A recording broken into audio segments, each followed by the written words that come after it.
This episode of Aleph Ventures TV was an absolute blast to record.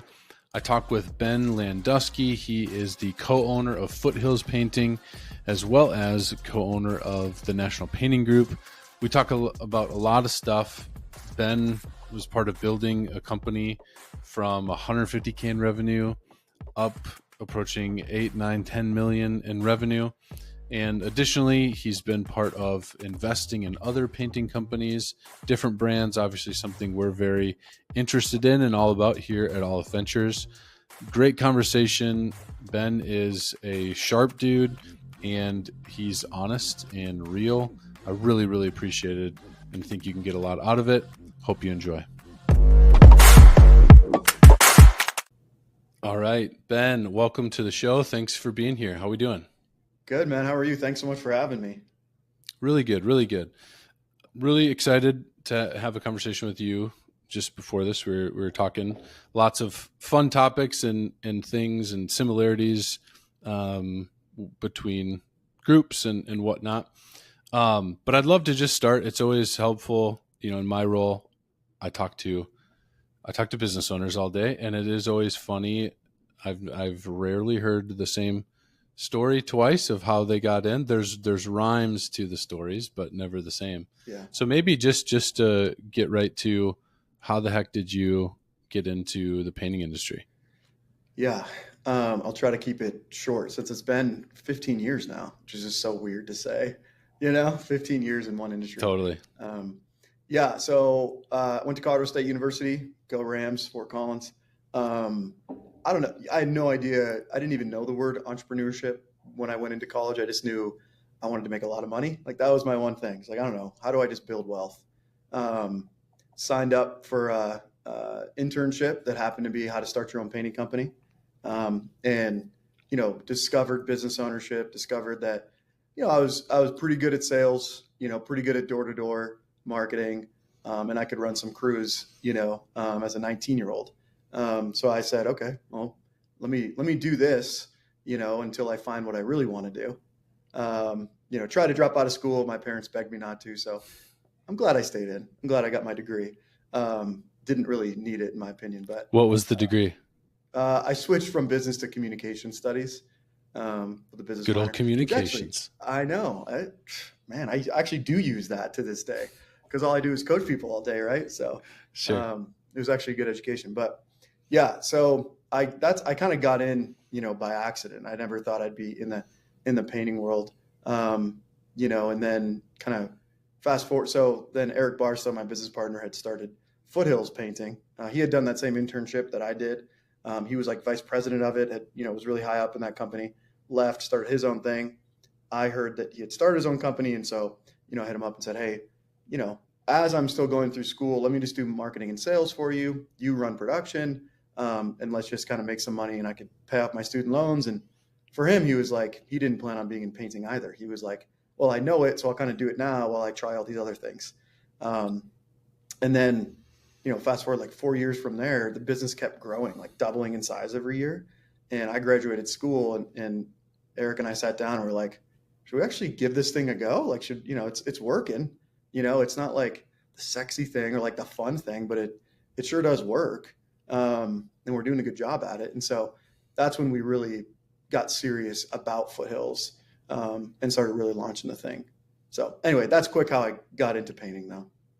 That's great. And then just your engagement or involvement kind of morphed over time. So did you kind of come in as like primarily like a sales guy initially and then kind of grew and took on more hats from there? Like just tell me about that, just your seat along that journey. Yeah. So I came on and I originally came on just doing door-to-door, just door-to-door marketing. I came on and I remember just getting a bunch of leads the first weekend and, was like, Eric, these are great leads, man. Just make sure and call them on time, and he called me like the next day and was like, hey, why don't you actually do the sales too? And I'll run production, and I said no at first and had a bunch of reasons why. And then, Eric's a trailblazer, a problem solver, and he just solved all the problems I thought of. I was like, all right, let's do this. Let's give it a go. And so then I was running. So I basically I ran all the door-to-door marketers and then would do all the initial calls and sales. And then Eric ran the production that first year. Then we brought on our now business partner, Paul Schroeder, and he ran all the production. And so Eric really coached us, helped us build the teams, and I ran marketing and sales, and Paul ran production. Those first like 3 or 4 years. Yeah. Awesome, man. Then maybe bring me into today with Foothills. So what does the team look like? What are the roles? Fill that out. Yep. Yeah. So Foothills, we're doing a lot of hiring as we speak. So I think we have 17 full-time employees right now. So we have 5 production managers, and then Paul manages them. So Paul doesn't do any more production. He's just head of production. And we have 5 production managers, and then we have 6 sales reps, and then a head of sales, Adam. So 7 total there. 2 office managers, and then Sydney St. John is she's a gangster. She's marketing director, and she oversees the OM department. And then we have a business development rep, Rachel, who's doing really connecting with B2B property managers, real estate agents, trying to build up the multifamily spot there. And then finally we have a warranty and specialty full-time painter. Chris Hall. He's an amazing painter, fixes all the stuff that, all the warranty work, and then goes and does just any smaller things that are just, whether it's like 1 bedroom or like finishing a banister, like stuff that we normally just couldn't say yes to. He's doing a lot of that as well. And that was like 2 years ago. We started that up. I don't know that I would recommend, well, we can get into that. I don't know if I'd recommend doing that in hindsight. I'm really glad we have him now. I don't know if at that stage of business, if that was the right move, but anyway, here we are. So anyway, that's the team. Hopefully I'm not forgetting anybody. I think that's the team makeup right now. Yeah. I love that, man. Well, and this is something, and just for what, I think rough revenue ranges. Do you mind sharing that? Yeah. Last year we did just shy of 7 million, 6.9 million in revenue last year. This year we're trending to go above 8. We think we can go quite a bit above 8, but I think we'll hit at least 8 million this year. Yeah. I love this. And I think one of the main things I want to talk to you about was just growth, right? You mentioned to me before we clicked record, but just tell me again, like whenever you gave Eric a buzz and was like, hey, let me come over and be part of this with you. How much revenue was the business doing at that point? That year, yeah. In 2011, we did $150,000. Yeah. All right. So $150,000 to, 7, 8, 9 million you're flirting with. So a lot of growth, and that's a journey, right? Yeah. And along that journey, there's things like, I imagine you're just talking about this decision that it's like, oh, in hindsight, I don't know if we'd do that. Well, growth was a form of growth was likely the impetus that you did do it in the first place. How do you guys just historically, I was on a conversation with somebody yesterday where they've grown super fast, like 2-3 million a year. Nice. Crazy, but it's painful too. Right. And he was just asking, like, how does Aleph think about growth? I'd be curious, year to year, is it like historically you guys think about that as a percentage? Like we want to grow X percent. Is it more just here's the opportunity? Like we see $500,000 of revenue, so let's go get that 500. Like it's kind of quantified before you go do it. There's different approaches. I'd just be curious over the years. How have you guys thought about that? Yeah, that's a super good question. The not good way, like how we used to think of growth, was because, like I said, we doubled. I don't know if I said this. We went from like 150K to 350K to 650K to like 1.4 million. And we were growing. For us, that was super fast back then, almost doubling the business every year. So our logic brain was just like, all right, let's just keep doubling. And the math didn't really math out there when you start to really look at building a team and then having a marketing mix that can actually run a $5 million or support a $5 million production department. So there was a few years in the middle there that were super rough, man. Like we failed a lot, and it was hard. I mean, there's some there's quite a bit of tears, tons of stress. I'm probably a little more bald because of it. Like it was rough. And part of the reason it was rough, I think, for us was because we weren't doing it for what I would say the right reasons. Like we just wanted to make a lot of money. And we were still, at least I'll speak for me, still trying to like figure maybe a way out of the painting world. It was like make enough money and then just get out. And so it was very empty. It was pretty I think it was quite inauthentic. I mean, we did some good things, like, we did some good things, but like for the most part, we didn't have a big future we were living into. The future was like make millions and then get out. And so I think that really hurt our growth, not having a clear vision for the future. And in the last like 4 or 5 years now, we've gotten really, really super clear on like why we even exist, like why we're even in business, and really have wrestled with that question for a long time. So now to go back to your question, how we set goals and, set like what we're doing in 2026, for example, is kind of two ways. One is like, well, what's just the guaranteed kind of smash number we're going to for sure hit? So for us, for Foothills, like, okay, we know we're going to do over 7 million this year. And so our budget, our production plan is set around that number. And so that's just like a count on it floor. Then we're looking at, okay, but what's actually like possible? Like what's actually possible if we develop our people the right way, if we train our people the right way, if we hire on the right people, like what is really possible? And that number, like I said, I mean, we have the team that could do 12 million on the production and sales side. Marketing is a question mark for us right now. It's kind of the bottleneck. And so we're not really committed to like got to hit 10 million or got to hit 12 or got to even hit 9. It's like, well, we just got to work on our systems and structures and our people. We just got to develop those things. And if we develop those things, we don't need to look at the scoreboard. Once in a while we can look up and it'll just continue to go up, so that's more in a short sentence, how we now view growth. And it's I can tell you it's a lot better of a time to be in business, and to work from like, instead of trying to hit a number, it's like develop people, develop systems. And once in a while, look at the scoreboard and be like, oh, cool, we're doing well. Or, hey, we're not doing as good as we thought. We got to tweak this, this, and this. Okay, now put your head down and let's go back to work. So, does that answer it? Yeah. No, and yeah, I think this is something, I mean, I don't know, getting into transitioning businesses or folks thinking about partnering with Aleph or like exits and stuff like that. A lot of growth culture is, I mean, obviously tech has influenced that has been the kind of social media message, right? If somebody thinks about growth, if somebody thinks about whatever, they generally have, Mark Zuckerberg in their mind, or they have Elon Musk in their mind, or whatever. These kind of tech growth stories. And that works if it's like infinitely scalable. But I would say like painting is people. So it's like, the way we look at it is not in terms of like, revenue, but it's like that revenue means that's 2 more people, or that's 3 more people, a salesperson, a project manager, so, you got to sell it, you got to produce it. To your point. All right.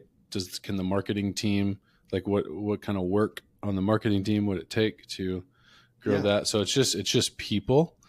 And I think that just helps dial in like what the real work is on how to get it. Like, what are you actually signing up for? If you're signing up for X growth, as opposed to just, all right, well, it's double, that kind of arbitrary thing. That's great. How do you guys, oh, sorry. No, go ahead. Because Paris Painting, I mean, what did you guys did like 14 million last year? 12 on the painting side. And then, a couple million we have an Paris Home Exteriors, which focuses on just cross-selling for roofs and siding and things like that. So smaller business, just capitalizing on the market share that we have on the painting side. But nice. Man, I mean, I think historically the way that we've looked at growth, and then now this is the way we're looking at it with our partners, is it's kind of, in our model, we have what we'd call the core 3: salesperson, project coordinator, project manager. So this is how we chop up, the life cycle of a painting job.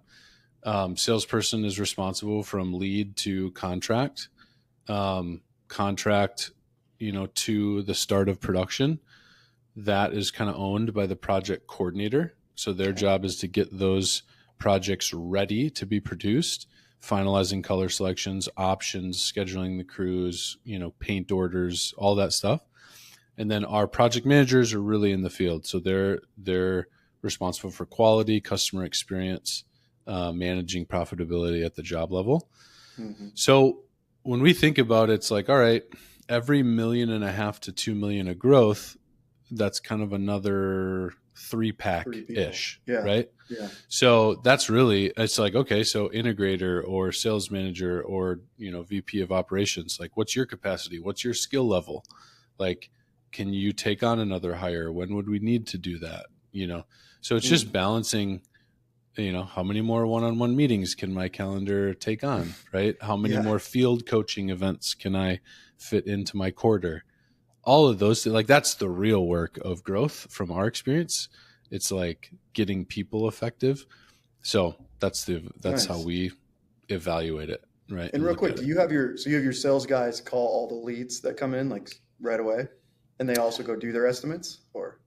So I guess we have somebody in the office now who will schedule the appointments. Okay. We've really pushed to a lot of the infrastructure is move towards self-scheduling. So on the website, I forget the percentage, but like a good chunk in Paris Painting, a good chunk of the appointments are self-scheduled.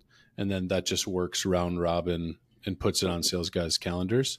And then they're going and getting on site. And then our sales guys are incentivized pretty heavily to generate their own appointments through networking, real estate, whatever it is, property managers, GCs, they're generating their own stuff too. Okay. But then they are the on-site face and they're putting together the estimate and the proposal and getting it closed too. Yeah. Okay. So, nice, man. That sounds like a great system. Yeah. So that's kind of maybe too, that's top line focused. How about like just over the years, like the profitability, like there's managing the growth, managing leads and managing sales, but then doing that, profitably. We internally have a saying, sales are for show, production's for dough. Yeah. That's really where you make your money, right? Yeah. Talk to me about that. Like what have been some of the learnings, the pain points, managing profit at scale? Yeah. I wish, and I'm trying to, when we have like Painting Business Pro events, with a bunch of business owners, everyone talks revenue. Like that's just what what was your revenue last year? We even started, right? Yeah. It's all revenue. Which it is a helpful, like it means certain things. So it does. I don't want to totally dismiss it, but, right. But yeah. And so I catch myself at those events where I'm like, hey, what was your net last year? Like how was the health of the business? Again, tons of mistakes with that. We've had very profitable years, and then we've had 6% net years. And those 6% net years. One year I think it was 3 years ago, it was 2023 Foothills. We did like 6.3 million, and we had like I think we had like a 6% net. So I like worked my butt off and made like way less money than the year before. I think we did 4.5, and I made like not quite double, but pretty close to like double the amount of take home. It was like, so I'm glad you brought it up. And it's something we're very focused on in our businesses. Like Hunter Miller, the owner of Elkhorn Painting, one of our companies, he's got really good business acumen. He's actually the CEO of National Painting Group now. Okay. He's always been really good with his profit. He had down years, but he's always, in the 20 percentile range as far as net goes with his company. Because he's looking at that first. He's building the budget around the floor. He's building a budget around like, if everything goes wrong, we're going to hit this. So then anytime he exceeds the budget, which he does every single year, that last dollar income, like that money, he makes a lot of money on every 100K past what the budget is set at. And so, the rest of our companies are very much like following, his lead with that as far as plan for the worst. And this is kind of obvious in hindsight, but it's like plan for the worst and then build the team that's going to like just destroy those numbers, you know? So I think with budget, one thing that's tough is like the marketing side of the budget, you know, because we are in a growth mode. Like we want to build a $20-30 million painting company at Foothills. So, you know, that's something we're talking about weekly. Me and Sydney, the marketing director, of like, well, we don't want to like undercut the marketing budget and try to like come underneath necessarily. I mean, it's not a bad thing, but instead, is there a way we can use this extra $50,000, you know, and turn it into $1 million, or turn it, you know? And so I think that's always I think marketing is a place where I know marketing is a place where we've kind of lost our socks some years, but you've got to test things too. So I think that's where it's a little of a gray area.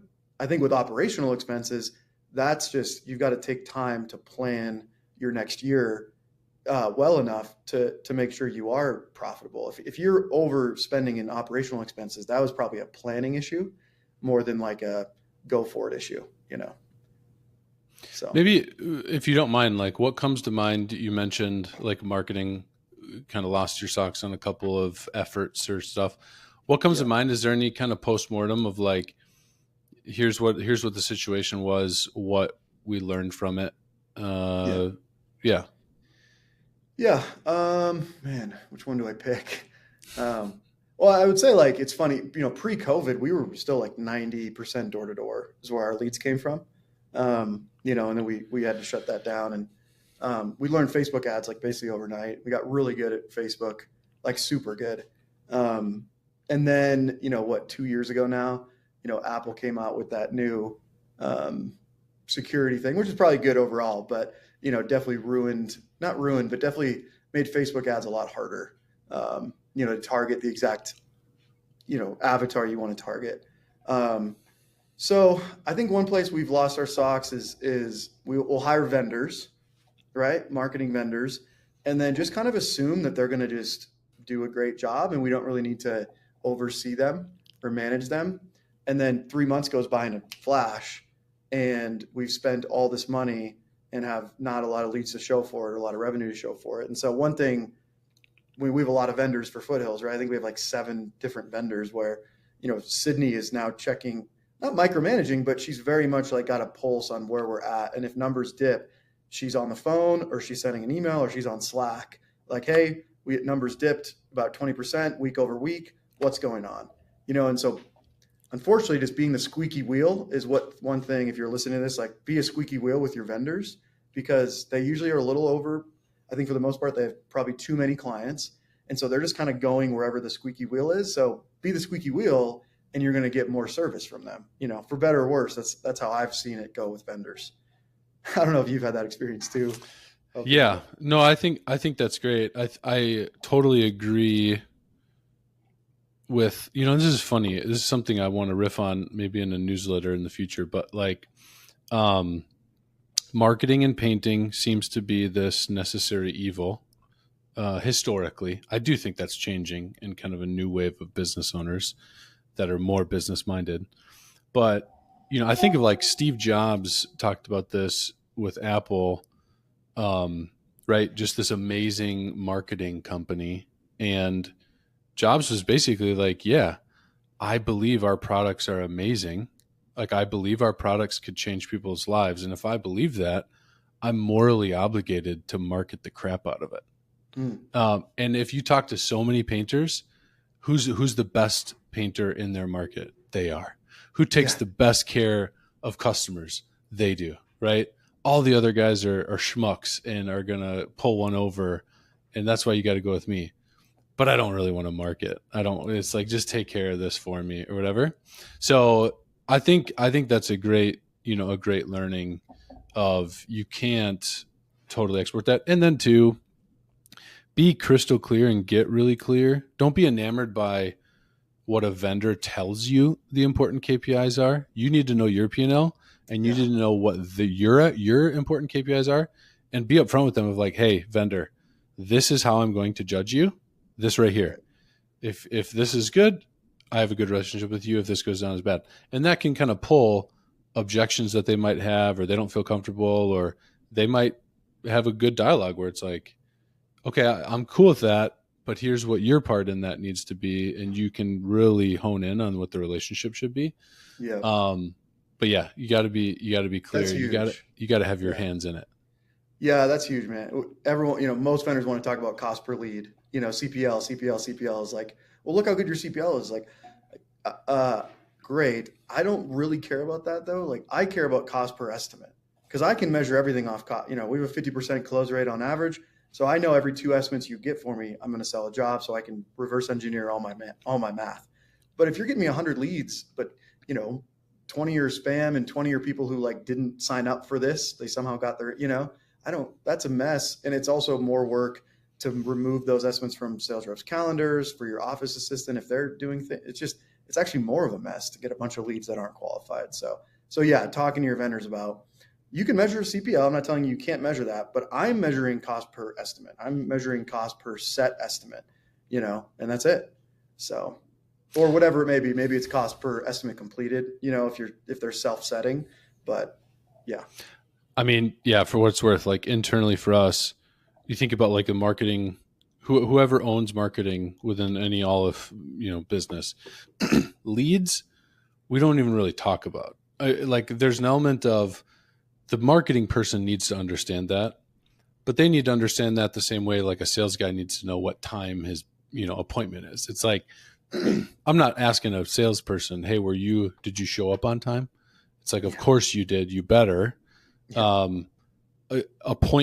Completed appointments is what our marketing team is held accountable to.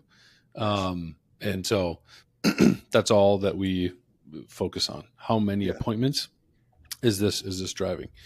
No, that's great, man. That's great. I'm curious too on the team side of things. I was listening to a podcast recently, documentary historian guy. He was talking about this is a little nerdy, but there's this kind of historical interpretive philosophy on history of like the great man theory versus others. The great man theory basically says that history is really shaped by individuals when it all comes down to it.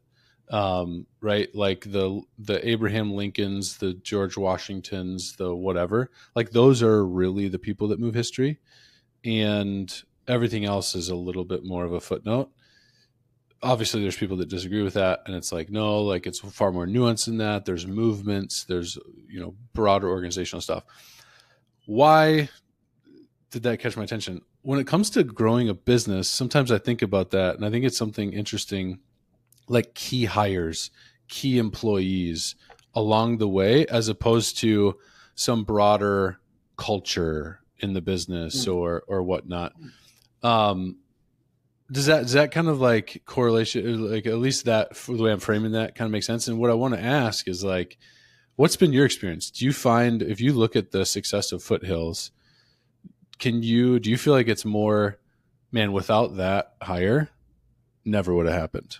And I think you could almost say that and not undercut culture or undercut leadership. There's just reality to that. Or it's like, I think there's multiple people that we could have done that with. And again, I think you could affirm that and not undercut the value of the individual. So I don't think it's right or wrong, but I'm curious how you think about that. It's a really good, interesting question. I'll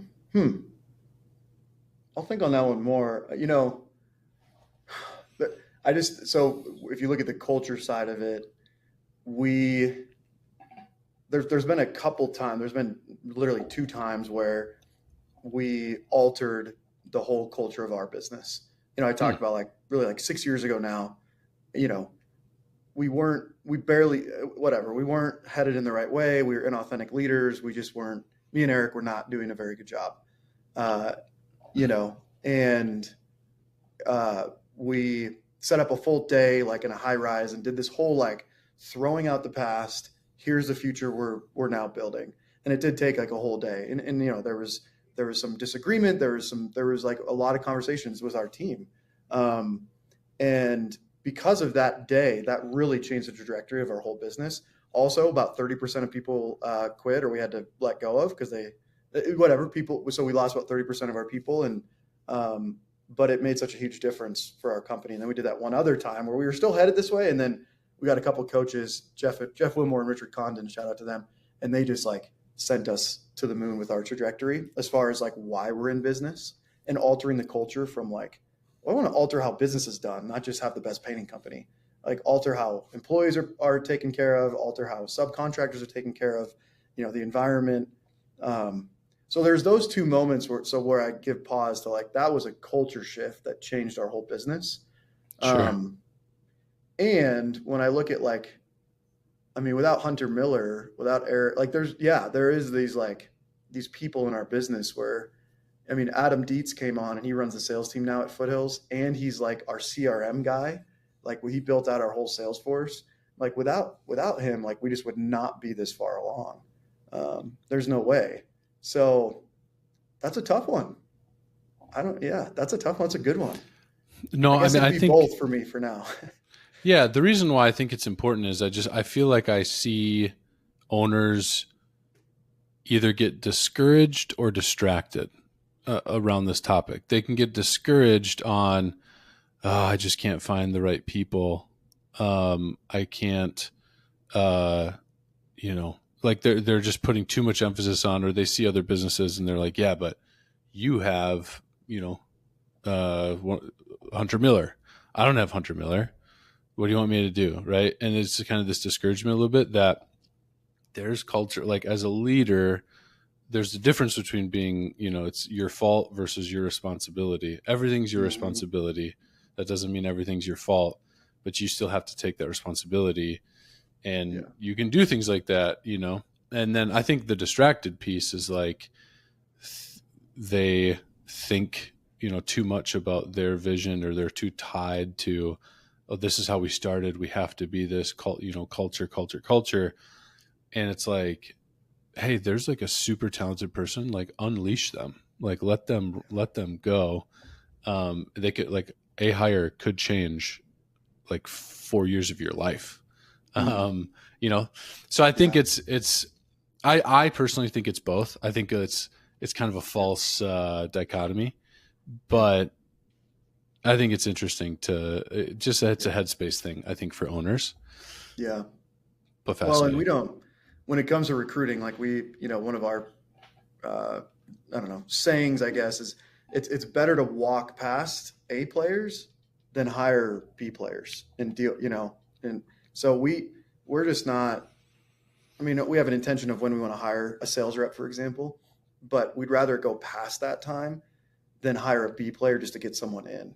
And we don't mean A player like the most talented sales rep. Like, I don't care. I can teach you sales all day.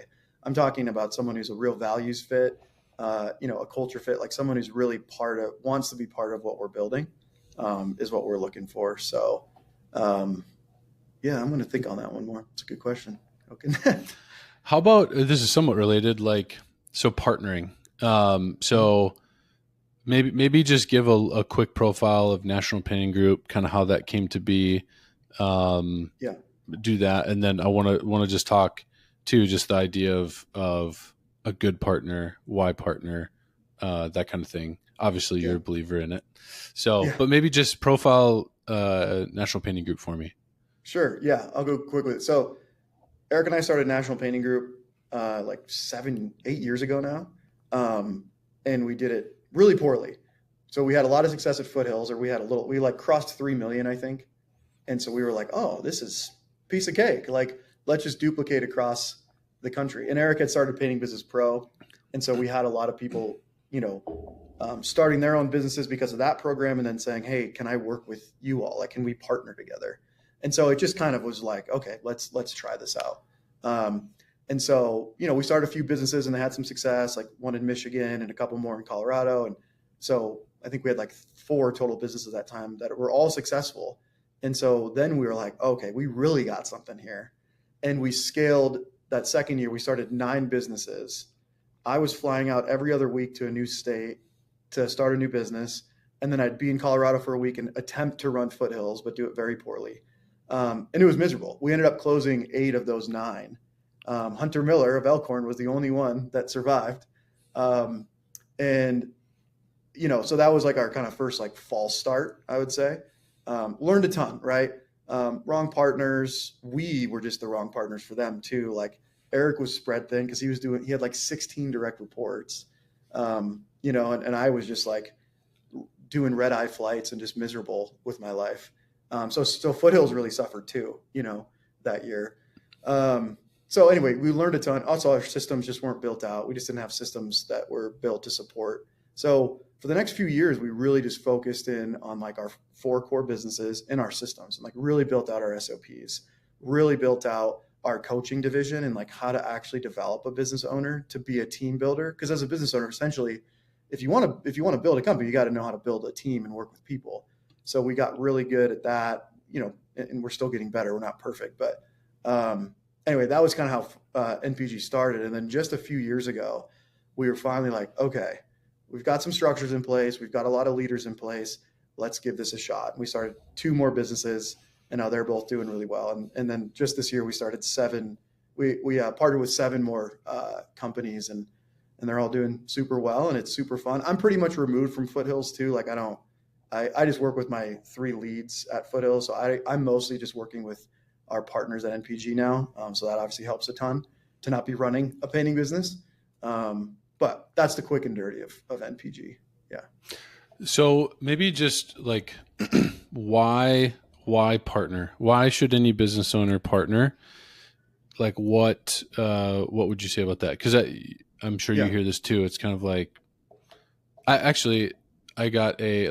need a little bit of coaching and some systems. Like why would I need a partner? There's so much information out there. There's different softwares out there.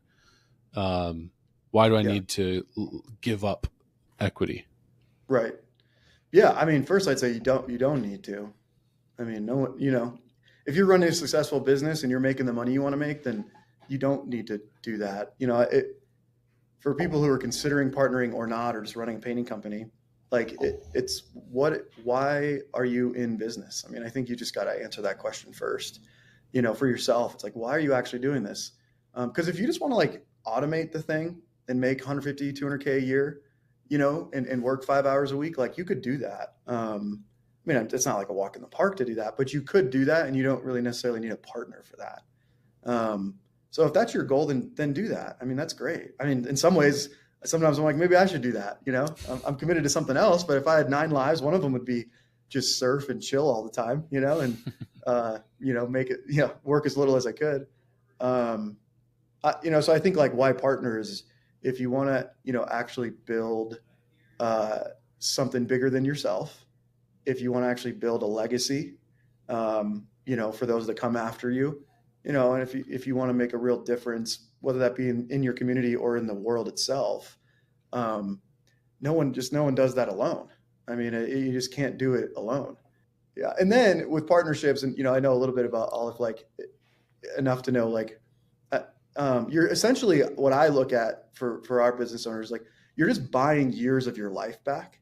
You're buying years of pain and failure, because we can show you all the potholes we fell in. And if you want to go through those yourself, like I'm not even saying this ironically, then you should do it. I can just tell you, we've paved over a lot of them. So it's kind of like, hey, buy 5 years of failure here. And then you're still going to fail, but you're just failing at a higher level, because we have all the systems built. We've gone through all those failures for 15 years. So I think that's probably why that would make the most sense for me to partner with a company if I was in their shoes, Yeah, I love that, man. Say the same? Or Yeah. I mean, I think we've learned some of the things that we've learned. We've been doing it 4 years. And certainly one of the things we've learned is the best partnerships are typically come in the painting industry or in trade, small business, like typically when neither side has to do it.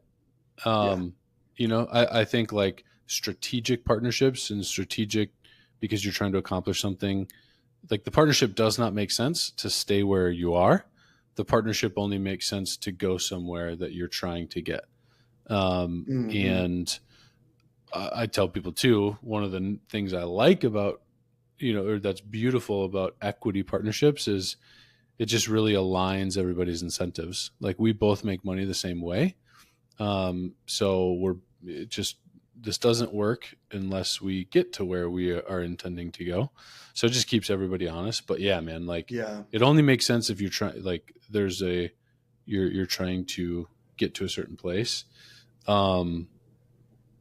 Otherwise, I totally agree. We tell people that too, like the lifestyle business, it's kind of funny in some circles that can be, it's like a pejorative, like, oh, you have a lifestyle business, which is like, you're not as cool as somebody who has like a business. But dude, I mean, yeah, to work 10 to 15 hours a week, make a couple $100,000, that's like American dream, dude. Yeah. There's nothing wrong with that at all. Nothing wrong with that. And I think to your point too, I don't know, like, yeah, it's like in this role, so I lead development for us and find opportunities, do due diligence and that. I talk to a lot of people that are kind of living that, and I'm like, gosh, that doesn't sound so bad. But that's okay. There's seasons of life too, like what you care about. And a lot of people that we've partnered with, a big motivator is their team. Like they have a really good team, and they have people that have been super loyal to them for years. And they just personally feel like my, kind of motivation is kind of starting to dwindle. Maybe I'm getting older, or I just like, the reality is I'm making as much money as I need to. So I don't really need to grow the business for me. And that can be just an honest place to get to. But if I don't create more in this organization, I'm going to lose people eventually. Like I need to create more opportunity for people. And so that's a big motivator. That's a big why that we come across. But all of that just comes back to, it's like, there has to be a clear intention. Otherwise it probably doesn't make sense. Yes. Yeah, definitely. Well said. Yeah.